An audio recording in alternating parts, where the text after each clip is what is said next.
renegoció el propio Donald Trump hace ya algunos años y decía que era el mejor tratado de comercio renegociado en su vida, y bueno, pues estuvo a punto de romperlo con estas decisiones. En la línea telefónica, Luis de la Calle, él es economista, experto en estos temas. Luis, qué gusto saludarte, ¿cómo te encuentras? Buenas tardes. ¿Qué tal, Jaime? Gusto saludarte, buenas tardes, encantado de estar contigo. Igualmente, querido Luis, gracias por estos minutos. A ver, Luis, pues estuvimos a punto, no sé qué tan cerca, no sé qué tan lejos. ¿Qué viene en la relación México, Estados Unidos, Canadá con un personaje como Donald Trump y con un tema que pues, los capitales requieren certeza, requieren una cuestión jurídica sólida, y esas situaciones no están pasando ni de un lado ni del otro aquí en México y en Estados Unidos? Bueno, sabíamos que la llegada de Donald Trump, el regreso de Donald Trump a la presidencia de Estados Unidos era un reto importante, ¿no? Porque tiene un estilo de hacer las cosas, es un extorsionador. Uh-huh.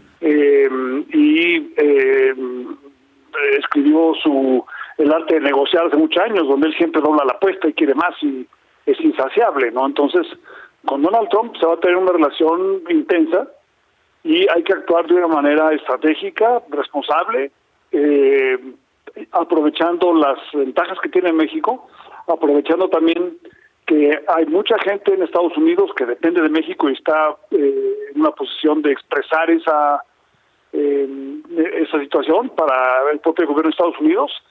Y lo más importante es enfocarse internamente y hacer las cosas bien aquí. En la medida en la que hagamos las cosas bien aquí, tendremos una mejor posición de defensa en Estados Unidos. Y en ese sentido, ¿cuáles son los elementos o las herramientas que México cuenta para poder estar pues a la altura de estos desafíos y de estas amenazas y estos amagos?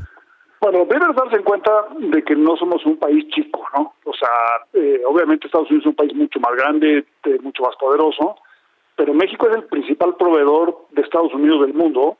En ciertos sectores, en ciertas regiones de Estados Unidos somos grandes. Entonces ya no es la situación que teníamos hace 30 años, donde México era un error de redondeo en las cifras estadísticas de Estados Unidos. Ahora somos un país que importa. Pero por otro lado, esa es la condición 1. La 2 es, hay que reconocer que efectivamente Estados Unidos es mucho más grande. Y como Estados Unidos es mucho más grande y mucho más poderoso, a nosotros nos conviene el Estado de Derecho, el cumplimiento con las normas. Por eso le hicimos un tratado con Estados Unidos y con Canadá. A México le conviene tener diferencias con Estados Unidos que se puedan dirimir a través de la argumentación jurídica. Para poder nosotros exigir a Estados Unidos que cumpla, nosotros necesitamos tener un expediente de cumplimiento de nuestro lado.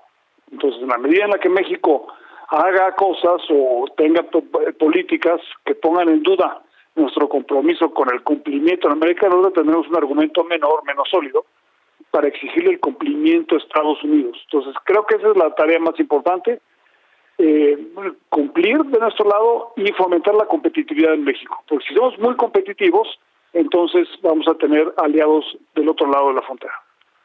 Entiendo ese punto que es clarísimo. Ahora, ¿qué podemos sacar de estos días, de estas horas, de este momento que vivió México, Luis?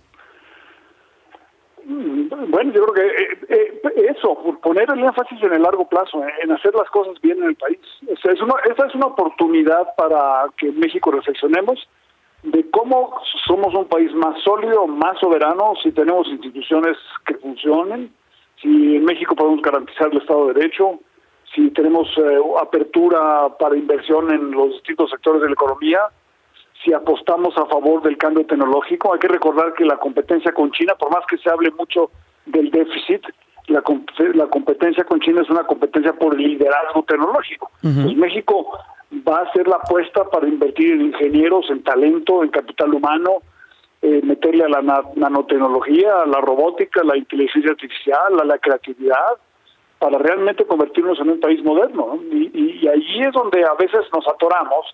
Uno, porque hay gente que piensa que no podemos, y dos, porque hay gente que quisiera de alguna manera como quedarse atrasada en el pasado y hay que dar un brinco hacia adelante. Entiendo. Estoy platicando con Luis de la Calle, economista. Luis, y nuevamente vimos análisis, vimos pues también una manera en la cual cúpulas empresariales, organismos empresariales, pues destacan todo lo que ha ocurrido a lo largo de estos años entre México, Canadá y Estados Unidos, y que tampoco es tan sencillo romperlo de un día para otro, Luis?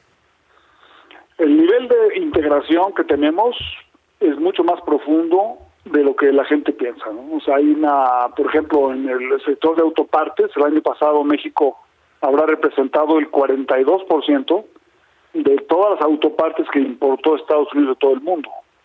En el sector agropecuario, en alimentos, México le vendió a Estados Unidos el 26% de todos los alimentos que compra Estados Unidos de todo el mundo. Entonces, digo, es nada más para darte dos ejemplos de dos sectores, pero se repite este patrón en otros, ¿no? Entonces, es muy difícil pensar que Estados Unidos pueda prescindir de esos autopartes o de esos alimentos y encontrar proveedores domésticos en Estados Unidos. En Estados Unidos no hay trabajadores, ¿no? O países alternativos que le vendan, como le venden México, Canadá, de una manera oportuna por la situación geográfica y con la calidad, el precio y el nivel de integración de las cadenas que tenemos de transporte. Entonces, México se ha convertido en un proveedor muy importante con Estados Unidos y eso nos ha hecho tener un superávit con Estados Unidos que el presidente Trump a veces piensa que es un subsidio a nosotros y piensa que ellos están perdiendo. Aquí lo curioso es que el presidente Trump piensa que Estados Unidos está perdiendo y mucha gente en México piensa que no podemos competir con Estados Unidos. ¿Qué te dice el trato pues diferenciado que hay entre México y Canadá? Con México se arregló en una charla de 45 minutos, por lo que dijo la presidenta, por lo que dijo el propio Donald Trump. Canadá, 2 llamadas. Se nota una distancia todavía más entre Canadá y Estados Unidos que entre México y Canadá. ¿A qué se refiere todo eso, Luis? Bueno, las negociaciones comerciales entre los tres siempre son más difíciles entre Canadá y Estados Unidos que entre México y Estados Unidos. Porque las economías México-estadounidense tienden a complementarse. Ok. ¿No? Cuando aquí tenemos... ¿Y los otros compiten? Podemos exportar, etcétera, ¿no? Frutas, tenemos mano de obra, ellos tienen capital, etcétera. Con Canadá, la economía de Estados Unidos y la economía de Canadá se parecen mucho. Okay. Están en los mismos sectores, compiten por los mismos tipos de talento, etcétera. Entonces, las negociaciones comerciales entre Canadá y Estados Unidos son más duras, y hay un aspecto cultural también importante porque Canadá, que ha sido un aliado desde hace decenas de años Estados Unidos en muchas cosas, en muchos eventos militares, en la Segunda Guerra Mundial, en la Primera Guerra Mundial, siente que Estados Unidos lo traiciona profundamente al proponer medidas como esta. Entiendo. ¿Qué viene, Luis, para los siguientes años? ¿Serán 4 años así, como lo vivimos?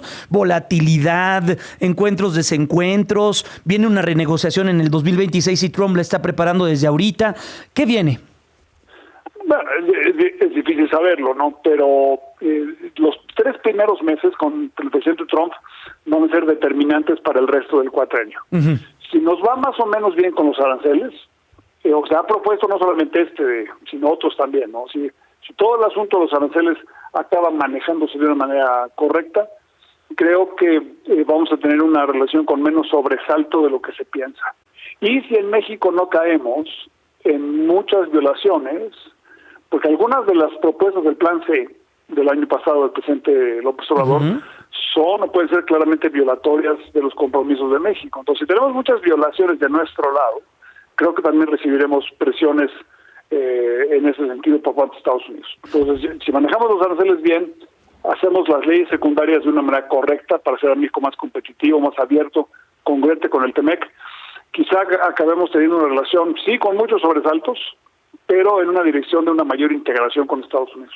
Pues ya estaremos muy pendientes y seguramente te estaremos tocando la puerta, querido Luis, para que nos acompañes y nos ayudes a comprender esto que sin duda es tan complejo como la relación México-Estados Unidos. Luis, gracias por estos minutos, más en un día que es festivo y feriado. Así que doblemente agradecido, Luis. Cuídate mucho. Muy buenas tardes. Es Luis de la Calle, experto, es economista y bueno, con un tema fundamental para entender la relación bilateral